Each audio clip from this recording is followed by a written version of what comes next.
Bismillahirrahmanirrahim. Assalamualaikum warahmatullahi wabarakatuh dan semangat pagi semua. Pada kali ini saya akan membuat laporan keuangan, yaitu laporan arus kas. Berikut ini adalah lembar kerja yang telah disediakan untuk membuat laporan arus kas. Di mana kita ketahui bahwa laporan arus kas itu adalah laporan untuk melihat uang masuk dan uang keluar yang ada di perusahaan. Jadi untuk melihat aliran kasnya. Berarti yang perlu kita disiapkan untuk mempermudah dalam penyusunan laporan arus kas yaitu jurnal yang ada kaitannya kas dan setara kas, di mana kas di sini ada kas di tangannya ada petty cash dan kas banknya adalah cash in bank. Jurnal yang harus disiapkan adalah ini yang berkaitannya dengan kas. Ada jurnal penerimaan kas, ada jurnal pengeluaran kas, ada jurnal kas kecil, dan ada jurnal penyesuaian jika terjadi penyesuaian yang ada kaitannya dengan kas. Contohnya yaitu penerimaan jasa giro. Nah, sekarang kita akan mulai yaitu melihat jurnal penerimaan kas kita. Ya, kita akan mulai dari jurnal penerimaan kas. Yang ini dulu. Oke, kita mulai. Kita buka lembar jurnal penerimaan kasnya. Ini dia. Ini lembar cash flow-nya. Di sini di laporan arus kas terdapat 3 komponen aktivitas. Ada operasi, ada investasi, dan pendanaan. Jadi kita buat seperti ini. Kenapa? Biar memudahkan kita. Jadi kalau kita melihat di jurnal penerimaan kas, itu masuk yang mana ya? Operasionalkah dia, investasi, ataukah pendanaan? Oke, kita pindahkan aja Excel-nya di tempat yang berbeda. Oke, seperti ini. Kenapa dipindahkan sih? Ya, biar lebih memudahkan kita saat memindahkan angkanya. Oke, kita mulai dari jurnal penerimaan kas ya. Oke, fokusnya di angka cash in bank. Jangan lihat tempat lainnya. Oke, di sini yang kita ketahui kemarin ada ini penjualan tunai ya.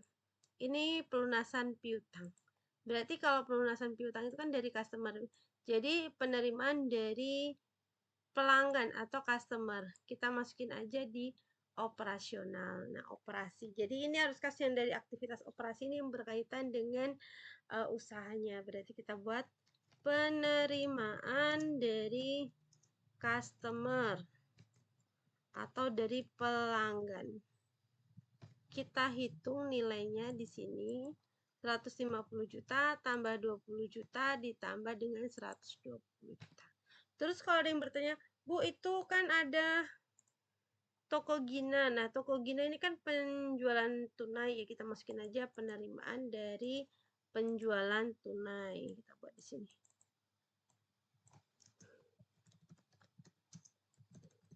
Kalau misalnya dipisah, kalau misalnya digabung bagaimana? Supaya kalau digabung sama customer ya. Cuman kalau kita pisah jadi lebih tahu lagi mana sih yang customer berarti yang dari piutang dan mana yang dari penjualan tunai. Oke, kalau udah kira-kira ini semua sudah kita pindahkan ke sini ini. Oh iya, ini semua sudah kita pindahkan semua.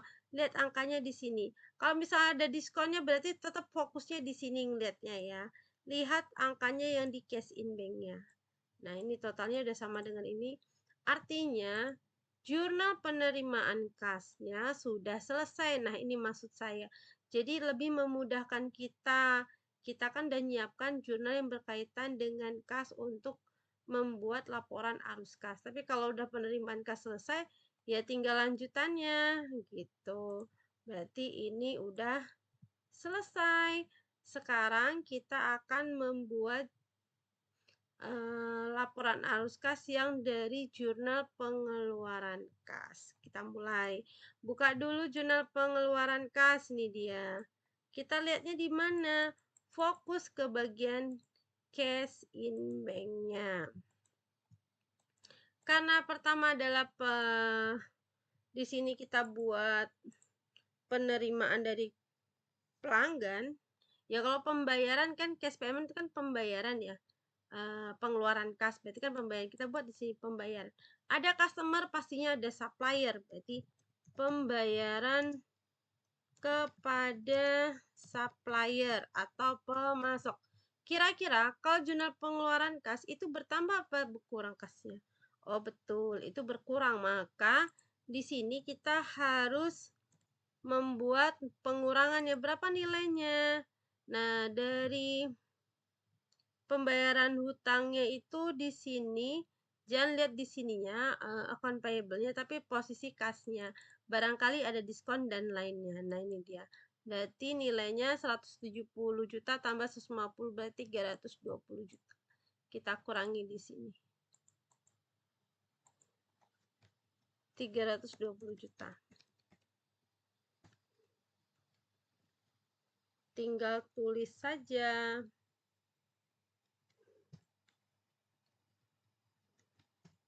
Oke, lanjut. Berarti yang terkait dengan pembayaran supplier ini udah selesai nih. Ini udah. Dan ini. Nah, kira-kira kita lihat lagi di jurnal pengeluaran kas kecil, kas kita, pengeluaran kas kita yang dari jurnal pengeluaran kas ini apalagi. Nah, ini udah nih kepada supplier, berarti pembayaran gaji yang November ya. Ini gaji November kita buat di sini. Di laporan arus kas kita buat pembayaran gaji November. Berapa nilainya? Di sini nilainya adalah 10.250.000. Kita tulis.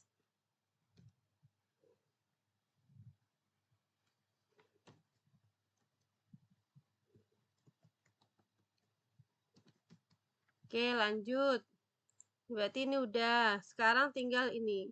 Ini gaji November. Yang ini gaji Desember. Oke, berarti satu lagi pembayaran gaji November. Bayar gaji itu di operasional.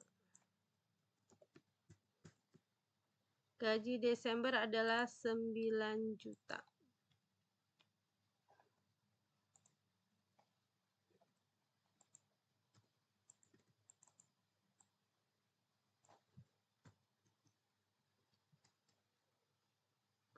Lalu berikutnya apa lagi? Nah, di sini ada bank loans dan interest expense. Nah, ini bank loans tadi yang sudah saya sampaikan itu berkaitan dengan pendanaan, aktivitas pendanaan. Jadi kita buat di sini. Ya, kalau misalnya menerima utang bank berarti itu penerimaan. Nah, kalau pembayaran angsuran bank langsung dibuat di sini. Pembayaran angsuran utang bank. Berarti nilainya adalah 5 juta yang ini. Kita tulis.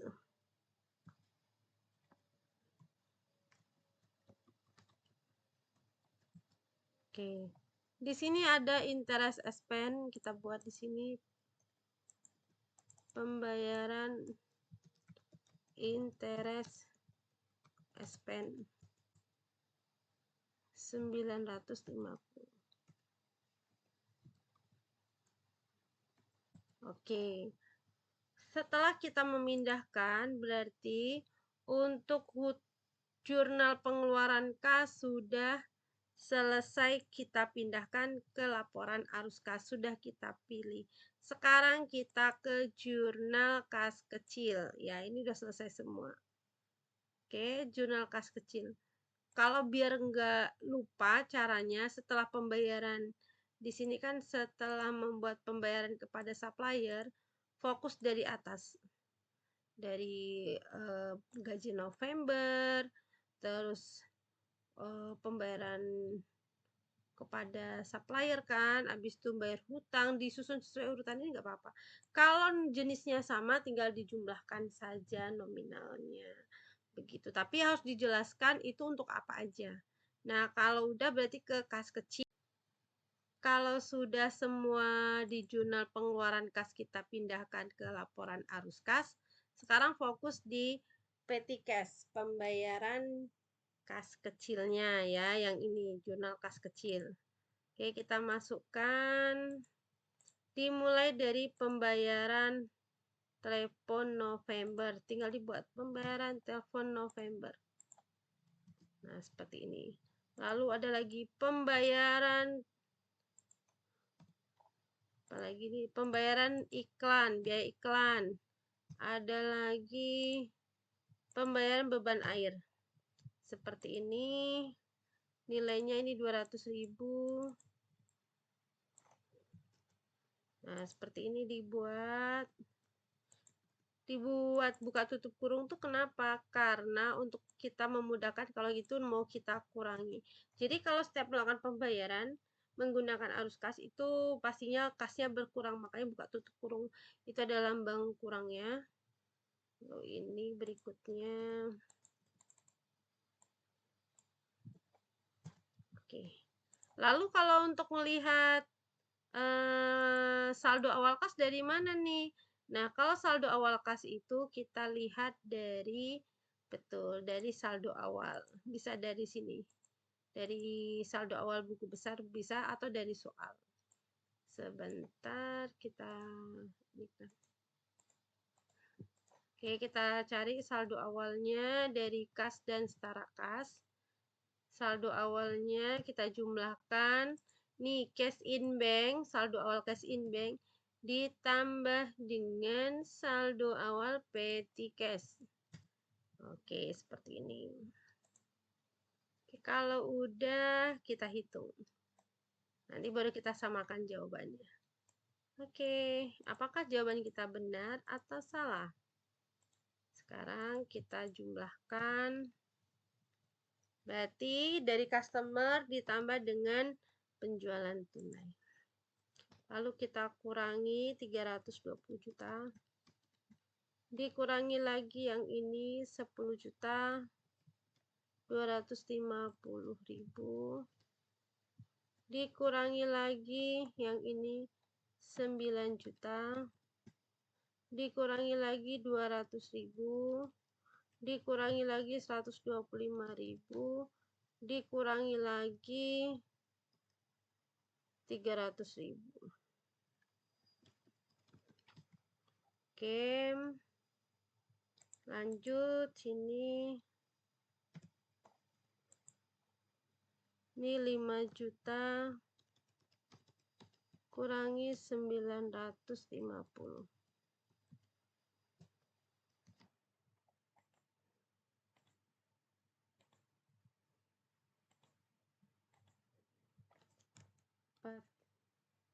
Nilainya 4.050.000.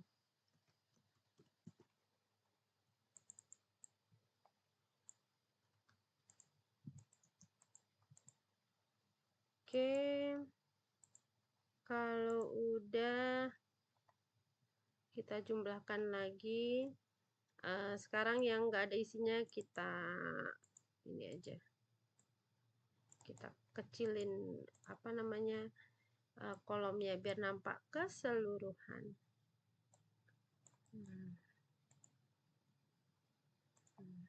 Bagaimana dengan ini? Udah ya. Oke, kita close. Jadi aktivitas di dalam arus kas itu ada 3. Ada operasi, investasi, dan pendanaan. Oke. Sekarang kita jumlahkan.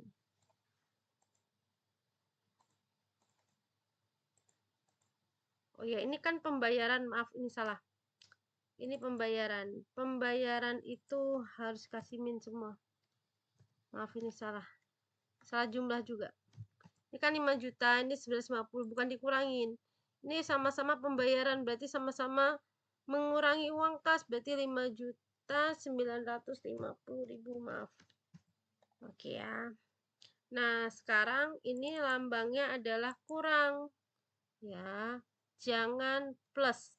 Kalau plus itu artinya ditambahin gitu. Oke.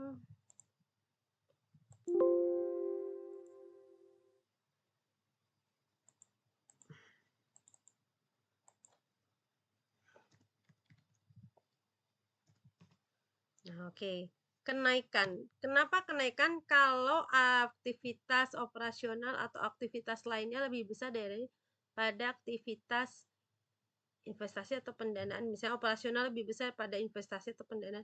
Nilainya positif nih. Kalau nilainya dikurangi positif itu berarti terjadi kenaikan kas. Kalau nilainya negatif, semua aktivitas dijumlahkan. Kalau semua aktivitas dijumlahin dan ternyata nilainya negatif, berarti itu penurunan kas dan setara kas. Kurangi 5.950.000. Oke, karena dia terjadi kenaikan berarti ditambahkan.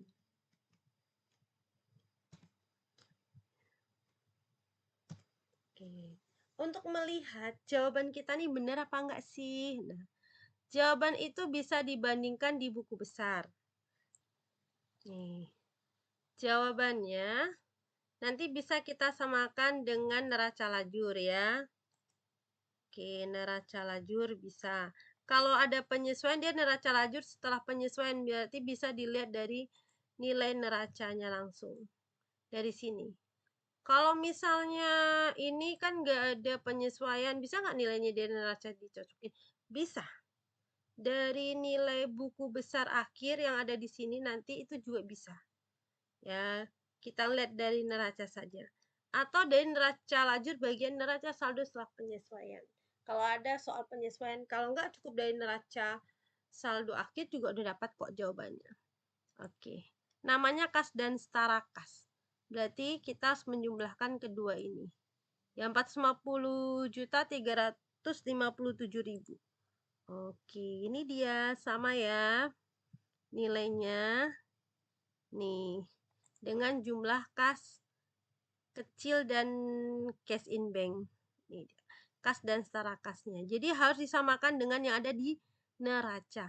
Atau kalau nggak ada penyesuaian berarti di neraca lajur, bagian neraca saldo bisa. Atau di neraca saldo juga bisa. Ya. Oke, ini adalah bisa juga dilihat dari saldo akhir dari cash in bank dan petty cash. Artinya di sini angkanya ini totalnya adalah 450.357.000 harus sama dengan laporan arus kasnya. Jadi laporan arus kas itu untuk melihat nilai kas masuk dan kas keluarnya yang ada di perusahaan untuk dilihat kemana aja aliran kas digunakan di perusahaan untuk penerimaannya dari mana aja dan digunakan untuk membayar apa saja. Di sini kita membuat arus kasnya metode langsung ya karena berdasarkan jurnal. Tadi ada jurnal penerimaan kas, ada jurnal pengeluaran kas, ada jurnal kas kecil, ada jurnal penyesuaian jika ada, kebetulan tidak ada. Nah, ini dimasukkan ini. Jadi di penerimaan kas dimasukkan dulu, pengeluaran kas, baru kas kecilnya. Kalau saya tadi saya tuh semua aktivitasnya, jadi kalau misalnya dari penerimaan kas nggak dimasukin. Ini investasi contohnya adalah misalnya penjualan aktiva tetap, misalnya penjualan kendaraan. Nah, ini dimasukin di dalam investasi. Kalau membeli kendaraan juga berarti, kalau membeli berarti pembayaran kendaraannya itu masukin di arus kas investasi.